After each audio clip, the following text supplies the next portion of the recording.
নামাজ পড়ে কপাল কালো করলেও জান্নাতে যেতে পারবে না, গ্যারান্টি। ও যুবক ভাইরা, আল্লাহ রাব্বুল আলামিন বলেন, রাসূলের কাছে প্রশ্ন করা হলো, ইয়াসআলুনাকা আনিল খামরি ওয়াল মাইসির কুল ফীহিমা ইসমুন কাবীরু ওয়া মানাফিউ লিন-নাস ওয়া ইসমুহুমা আকবারু মিন নাফইহিমা। আমার আপনার নবী যখন মক্কা থেকে মদিনায় গেলেন, নবীর কাছে প্রশ্ন করা হলো মদ আর জুয়া সম্পর্কে।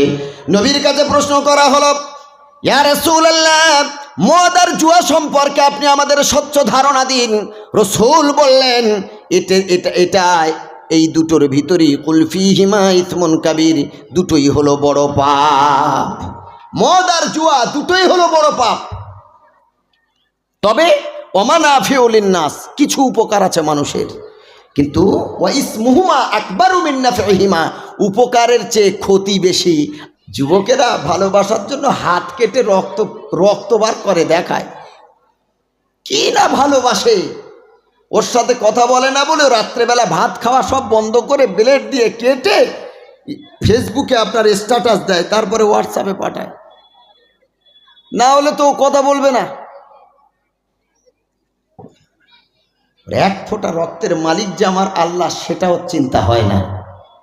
আস্তাগফিরুল্লাহ। আল্লাহ আমাদের বোঝার তৌফিক দান করুক, সকলে বলেন আমিন। নিজেদেরকে ক্ষতি করবেন না।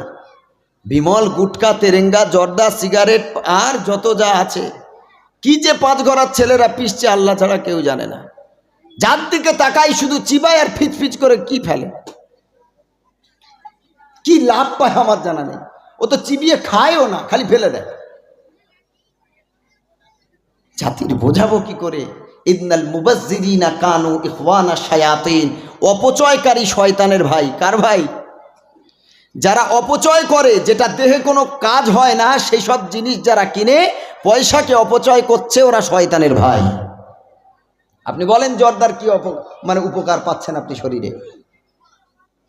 আস্তাগফিরুল্লাহ। হেফাজত হন, আল্লাহ আমাদের যুবকদেরকে হেফাজত করুক, সকলে বলেন আমিন। তাহলে প্রথম নম্বর, আল্লাহ তার বান্দার জন্য কি হারাম করলেন? মদ। নাম্বার 2, জুয়া। অনেকে লটারির টিকিট কাটে না, কাটে। কারণ ওর বন্ধু লটারির টিকিট কেটে 3 তলা বিল্ডিং হয়েছে, গাড়ি হয়েছে, ও আশায় ওই কেটে যায়। ওর বন্ধুর দেখে কাটতে জমিন বিক্রি করে হয়ে গেল, ঘর বিক্রি হয়ে গেল, তারপর চুরি করে মমতার দেওয়া সাইকেল বিক্রি করা হয়ে গেল, তারপরে স্ত্রীর যা বন্ধক আপনার ওই গহনাগাটি ছিল, সেও তার চুরি করে সব শেষ।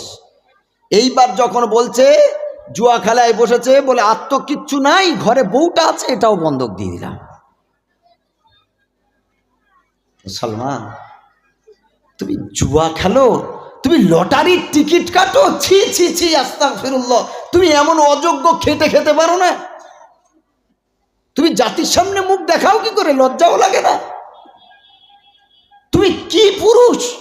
তোমার ব্যাপারে তো আল্লাহ কোরআন মাজিদে বলেছেন, আর রিজালু কাওয়ামুনা আলান নিসা, পুরুষদেরকে নারীর উপরে আল্লাহ প্রাধান্য দিয়েছেন। জোরে বলেন সুবহানাল্লাহ। পুরুষদের নারীর উপরে প্রাধান্য দিয়েছে। এখন নারীরা যায় কাজে আর পুরুষ ঘরে বসে থাকে। যায় না? বউদেরকে কাজে পাঠায়। কত দেখবেন স্বামী সারাদিন মদ খেয়ে বেড়ায় আর ঘুরে বেড়ায় টোটো কোম্পানি, আর ওর বউ খেটে আনবে, খেটে এনে ওর মদের টাকা দেবে, ঘোরার টাকা দেবে, জুয়ার টাকা দেবে, না হয় দিলে তো আবার ধোলাই আছে, কোন দিক যাবে? নবীজি বলেছেন, আদ-দাইয়ুসু লা ইয়াদখুলুল জান্নাহ, দাইয়ুস কখনো জান্নাতে প্রবেশ করতে পারবে না। মিন রিহিল জান্নাহ, জান্নাতে প্রবেশ করা তো দূরের কথা, জান্নাতের সুঘ্রাণও পাবে না, গন্ধও পাবে না। দাইয়ুস কাকে বলে? যে স্বামী স্বয়ং সম্পন্ন, তারপরেও তার স্ত্রীকে কাজে পাঠায়, এই পুরুষ হলো দাইয়ুস। যার হাত ভালো, পা ভালো, চোখ ভালো, স্ত্রীকে কাজে পাঠায়, এই হলো দাইয়ুস। ওই স্বামী দাইয়ুস যে তার স্ত্রীর লজ্জাকে কন্ট্রোল করতে পারে না, যার স্ত্রীর লেবাস এমনভাবে পরে সে প্রতিবাদ করে না, এই স্বামী হলো দাইয়ুস। ওই বাপ হলো দাইয়ুস যে বাপের সামনে তার মেয়েটা অশালীন কাপড় পরে যায়, ওই বাপ প্রতিবাদ করে না, ওই বাপ হলো দাইয়ুস। নামাজ পড়ে কপাল কালো করলেও জান্নাতে যেতে পারবে না, গ্যারান্টি। খুব সাবধান। হজ করে এসেছেন, ছেলে মানুষ করতে পারলেন না। আপনার ছেলে মদ খেয়ে উল্টে থাকে, মেয়ে মদ খেয়ে উল্টে থাকে, আপনার মেয়ে সিগারেট খায় ছেলেদের মতো, আর আপনি হাজি সাহেব। আস্তাগফিরুল্লাহ, আল্লাহ আমাদের হেফাজত করুক, জোরে বলেন আমিন। শিক্ষকের নেই ইষ্টের টান, কে যোগাবে ছাত্রের প্রাণ? শিক্ষক ভালো না হলে ছাত্র ভালো হয় না। আল্লাহ রাব্বুল আলামিন মদের পরে জুয়ার কথা বললেন। কত হাজার সংসার উজাড় হয়ে গেল, কত পরিবার শেষ হয়ে গেল। জুয়া খেলতে খেলতে সব শেষ হয়ে গেছে, ভবিষ্যতের চিন্তা করলো না। এজন্য আমার মহান আল্লাহ বলেছেন, মদ ছেড়ে দাও যদি পরিবারকে ভালো করতে চাও। ছেলে যদি মানুষ করতে চাও, মেয়ে যদি মানুষ করতে চাও, মদটাকে ছেড়ে দাও, স্বচ্ছ পরিষ্কার জীবন যাপন করো। মুসলমান, তারপরে আল্লাহ জুয়া ছাড়ার কথা বললেন। নাম্বার